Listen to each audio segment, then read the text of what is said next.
Hello, my name is Stubidubins, and a couple of months back I finished off a series where I simulated every possible 1v1 in Pokemon, which ended up being over 500,000 battles, to find out who was the very best. The only problem with that simulation is I didn't include variants, so no Megas, no Origins, no Primals, and no Horses. So months later, I'm back at it again to simulate with every single Pokemon. That is 215 total, which turns out to be over 730,000 unique battles, to find out who really is the very best. If you want to know where your favorite landed, let me know in the comments, and let's get started. For this one, I'm going to do the overall top 10. For the previous series, I did a top 10 for each generation, so if you want to go back and see that, the playlist will be at the end of the video. At number 10, I have Reshiram. Reshiram ended with a win percentage of 92.7. In the list without variants, Reshiram ended 4th overall with a win percentage of 94.6. There are a lot of really strong variants on this list, like every Mega, but also a lot of variants that are just more flavor than actual variants, like Punkaboo, Small, Average, Large, and Super. So I imagine most Mons will end up doing worse than they did on the None variants list, but there might be some that do better. Of the 87 Mons that beat Reshiram, the worst Mon came in at 742nd overall, and that Mon was Dugtrio. I think the worst Mon that beat Reshiram in the last video was also Dugtrio. Last time I attributed it to the fact that Dugtrio does outspeed a lot of these slower, bulkier legendaries, and if they don't one-shot Dougie, then Dougie can two-shot them, especially when they have a weakness to ground. So don't be surprised when Dugtrio ends up on a lot of these.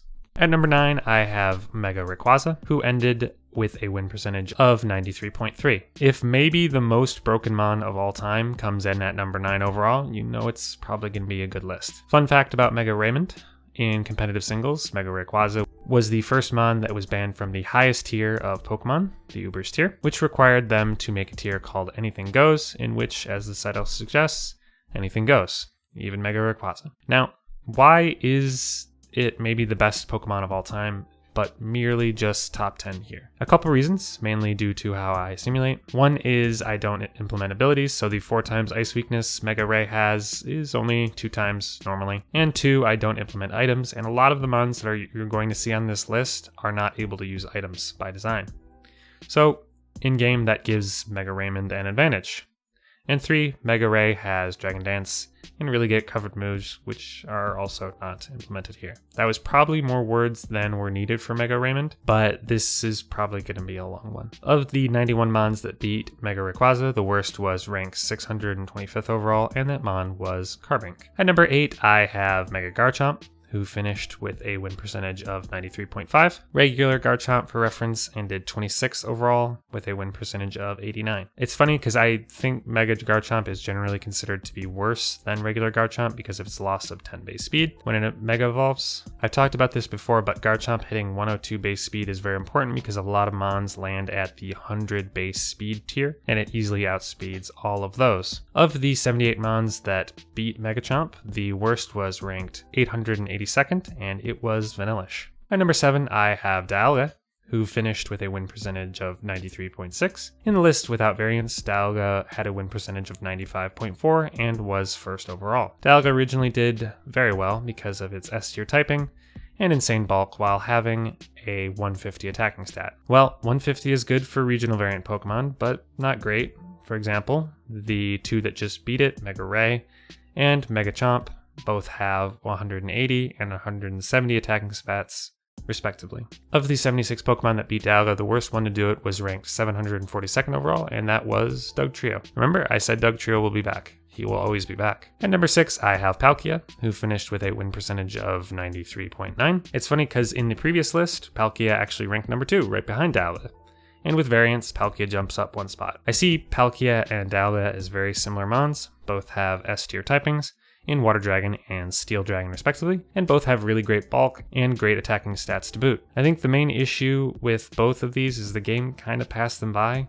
Don't get me wrong, they're both still very, very good, but they're not Zacian, they're not Miraidon, and they're not Charizard. In this day and age, you can't just have great stats, you also need to do something else, and they just don't, which is unfortunate. I would love if they went back and gave both Palkia and Dialga and all of the other pressure legendaries' actual abilities would be really nice. They did it to Ho-Oh, so I don't know why they could do it here. There's still hope. Of the 71 mons that beat Palkia, the worst one was ranked 671st overall, and it was my boy Shiinotic. If you watched the original top 10 overall video, you know what I'm talking about. At number 5, I have the aforementioned Miraidon, who finished with a win percentage of 94. In the previous list, Miraidon ranked 3rd overall with a win percentage of 95.3. This is another one that ranked below Dialga but is higher on this list. Honestly, I wonder why Dialga's win percentage dropped more than Miraidon's did. Really have no idea. Anecdotally, I would think that Dialga would hold up better because it has a better defensive typing than Miraidon, but maybe offensively it just doesn't do as well. Of the 70 mons that beat Miraidon, the worst one was also Shiinotic. At number 4, I have Dialga Origin, who finished with a win percentage of 94.1. I think this one is kind of unfortunate because I think outside the simulation, Dialga is actually better than Dialga Horse form.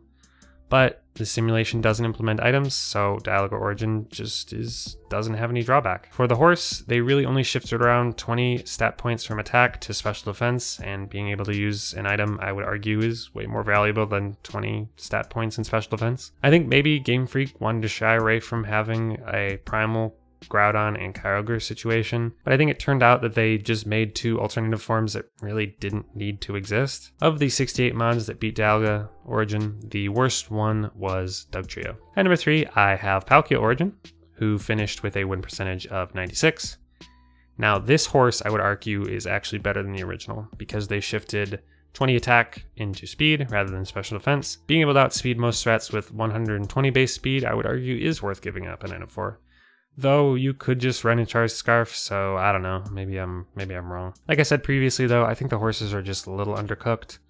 I think they needed to get a cool new ability to differentiate them somehow, but unfortunately they didn't. Of the 48 mons to beat Horse Palkia, the worst one was also Shiinotic. At number 2, I have Mega Mewtwo X, who finished with a win percentage of 96.1. X has the highest attack in the game, along with an insanely high speed and not really that bad defenses.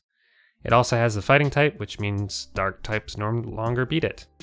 It also could reasonably run a special attacking set, if really that's what you want to do, because its special attack is higher than Palkia and Dialga's, which really shows you how far the Palkia and Dialga have dropped. Of the 46 mons that beat Mega Mewtwo X, the worst one came in at 755 overall, and that is Sableye, because it is immune to both types. At number 1, I have a mon who isn't real, so if you want to end it right here and say Mega Mewtwo X is the best, I wouldn't blame you. The best mon is Eternamax Eternatus.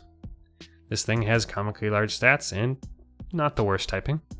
Only 11 Pokemon beat this mon. And of the 11, 8 of them beat it because they were Fairy Steel and completely immune to its attacks. The 3 mons that actually beat Eternamax Eternatus were Necroza Duskmane, Mega Mewtwo Y, and Solgaleo. Also, if you want to say Mega Mewtwo X is number 1, then the new number 10 would be regular Eternatus, so he's still on this list no matter what. Anyway, that's my video. Thank you for watching, and goodbye.